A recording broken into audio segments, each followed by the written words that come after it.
പെൺമയുടെ അനന്യസുന്ദര ചിത്രങ്ങളുമായി അനശ്വരയായ അമൃത ഷെർഗിലിനെക്കുറിച്ചൊരു സിനിമയെന്ന സ്വപ്നം 5-ാം വർഷം പൂവിട്ടതിൻ്റെ സന്തോഷമാണ് മീര നായർക്ക്.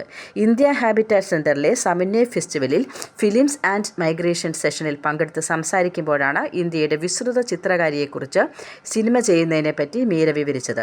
ആധുനിക ചിത്രകലാ സൗന്ദര്യത്തിൻ്റെ ഇന്ത്യൻ മുഖമായ അമൃതയെ പ്രശസ്ത മെക്സിക്കൻ ചിത്രകാരി ഫ്രീഡ കലോലയോട് ഉപമിക്കാനാണ് മീരയ്ക്കിഷ്ടം.